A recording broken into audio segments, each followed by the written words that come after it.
जोहार झारखंड, नमस्कार। Live Indian guard से मैं केत की तस्वीरें हैं धनबाद के पूर्व विधायक मन्नान मलिक के रेसिडेंस के बाहर की। आज कांग्रेसियों का जमावड़ा यहाँ सुबह सुबह लग गया और बात थी झारखंड प्रभारी मीर अहमद जी यहाँ आए, वो भी मिलने आए वो पूर्व विधायक मन्नान मलिक जी से। रिश्ते तो पुराने हैं लेकिन बीच बीच में मेल मिलाप होने से रिश्ते और मजबूत बनते हैं। और बात जब एक ऐसे राजनीतिक नेता की हो रही हो जिसकी पहचान ना केवल धनबाद बल्कि पूरे झारखंड में हो और जिसकी गिनती कद्दावर नेताओं में से एक होती हो, वैसे नेता से मिलने की ख्वाहिश आज के युवा नेताओं को भी होती है। ऐसे में हमारे साथ मन्नान मलिक जी के पुत्र हैं हुबान मलिक जी, उनसे बात करती हूँ। जोहार सर। जोहार सर जी, आज जो मेल मिलाप हुआ उसके बारे में आपको पहले से बताया गया होगा। मेल मिलाप जैसा कुछ नहीं था, बराबर तो मुलाकात होती ही रहती है जी। इलेक्शन में भी हुई थी, इलेक्शन के बाद भी बात हुई थी हम लोगों से। लेकिन इस बीच में हुआ ये कि मेरे फादर की तबीयत काफ़ी ख़राब थी, 3-4 महीने हॉस्पिटल में थे। हम लोग सब परिवार पूरा डिस्टर्ब थे। जी जी। तो चुनाव में जो रोल हम लोग का होना चाहिए था वो रोल हम लोग नहीं कर पाए, क्योंकि हम लोग का एक तरह से समझिए पूरा परिवार ही इन्वॉल्व रहता है चुनाव में जब भी होता है। तो लोकसभा भी हम लोग लूज़ किए, थोड़ा विधानसभा भी लूज़ कर गए। तो इस परिवार का काफ़ी अहम रोल होता है, ख़ास के धनबाद लोकसभा क्षेत्र में। लेकिन उसके बाद ऐसा हुआ कि जब पिताजी थोड़ा ठीक हुए तो माँ हमारी गुजर गई। तो हम लोग सभी इसी काम में इन्वॉल्व थे और जब ऐसा हादसा हुआ तो मीर साहब ने पहले बोला था कि मैं घर आऊँगा, और उनको अभी जो प्रोग्राम चल रहा है कांग्रेस का जय भीम और संविधान के तहत जो, तो उसमें पूरे झारखंड में ये लोग झारखंड में घूम रहे हैं। तो उसमें ही उन्होंने प्रोग्राम बनाया कि दिल्ली से मुझे मैसेज मिला कि आने वाले हैं 23 तारीख को। तो हम लोग सब उनके स्वागत के लिए थे यहाँ पे। तो ये तो परिवार का मामला है, परिवार के अंदर की बात है। जी जी। सर, जब एक ऐसे नेता से मुलाकात होती है किसी की भी जिनका राजनीतिक अनुभव बड़ा मजबूत रहा है, तो चर्चाएं जो चुनाव पर भी होती हैं, ऐसी कोई चर्चा भी हुई क्या? नहीं, चर्चा जाहिर सी बात है। अभी हम लोग के यहाँ तो चुनाव समझिए एक तरह से त्यौहार के तौर पे होता है जी।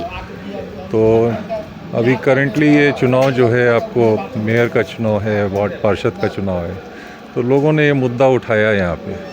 मैंने भी बोला कि पूरे देश में जब स्टूडेंट विंग की चुनाव जब होती है, जहाँ डेवलपमेंट का कोई स्कोप नहीं होता है, हालांकि बहुत छोटा रोल होता है चुनाव में, कॉलेज के अंदर का डेवलपमेंट, स्टूडेंट्स की बात होती है, उनको सही तरीके से न्याय मिलने की बात होती है, तो वीसी को कौन रिप्रेजेंट करेगा, वो सब का चुनाव होता है, तो लोग पार्टी लाइन पे लड़ते हैं।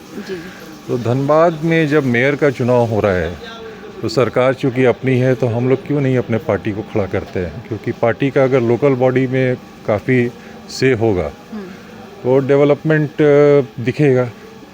और बीजेपी चूँकि 55 वार्ड में, मैक्सिमम वार्ड में बीजेपी कब्जा की हुई है यहाँ पे, किसी ना किसी तरीके से स्ट्रेटेजी बना के। और लोकल बॉडी में चूँकि हर जगह मैक्सिमम प्लेसेस पे इंडिया में लोकल बॉडी पे पार्टी में ही, पार्टी के अंतर्गत ही चुनाव होता है। तो झारखंड में भी होना चाहिए, क्यों नहीं झारखंड में हम लोग इस तरह का एक्सपेरिमेंट करते हैं। हमने भी बोला उनको कि उससे यंग जनरेशन को, कम से कम यंग जनरेशन का जो लीडरशिप है उसको उभर के सामने आने का मौका मिलेगा। सर, अमित शाह का जो बयान आया है, बयान में एक पंक्ति ये भी रही कि अगर इतनी बार भगवान का नाम लेते तो अगले 7 जन्मों तक स्वर्ग मिलता। क्या सोच रखते हैं, क्या भगवान का नाम लेने भर से स्वर्ग की प्राप्ति हो सकती है? देखिए, बीजेपी जो पार्टी है ना, मैं बचपन से देखते आ रहा हूँ, इस पार्टी का नाम ही नौटंकी पार्टी है।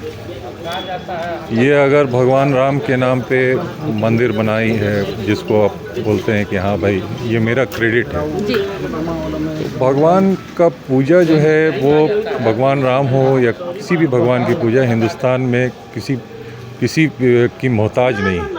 ये बरसों से पूजा होते चला आ रहा है। और भगवान का नाम अमित शाह क्या लेंगे, अगर भगवान का नाम लिए होते ठीक से तो आज हिंदुस्तान में न्याय हो रहा होता। इनके वक्त में तो इतना अन्याय हुआ है और जिस तरह का पार्शियल इन लोगों ने किया है, भगवान का नाम का इस्तेमाल करके इन लोगों ने तो पार्टी खड़ा की। कोई विकास के नाम पे या कोई रोल मॉडल अपना करके इनका पार्टी खड़ा नहीं हुआ है। तो आप ये सोचिए कि जो आदमी नाम ले रहा है वो तो सबसे पहले खुद ही शैतान है। वो गुजरात में क्या करके आए थे वो सबको मालूम है। गुजरात में किस तरह का विकास हुआ है, विकास की डफली बजाना और सही मायने में विकास करना वो अलग बात है। वहाँ भी कर्ज़ा लेके इन लोगों ने सिर्फ गुजरात के ऊपर हिंदुस्तान में सबसे ज़्यादा कर्ज़ा है और आप उसको विकास बोलते हैं। अभी ट्रम्प जब आए हैं यहाँ पे यूएस में तो हमें पता चला, न्यूज़ में मैं सुन रहा था, 7 लाख गुजरातियों को इलीगल इमिग्रेंट बना के रखा है जो यूएस में स्वागत करते हैं डफली बजाने के लिए।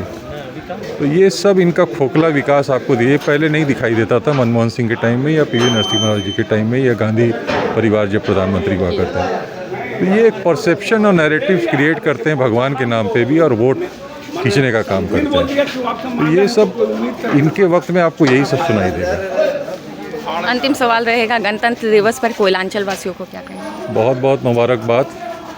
और संविधान के तहत जो संविधान हम लोगों का है उसको बचा के रखना है जी।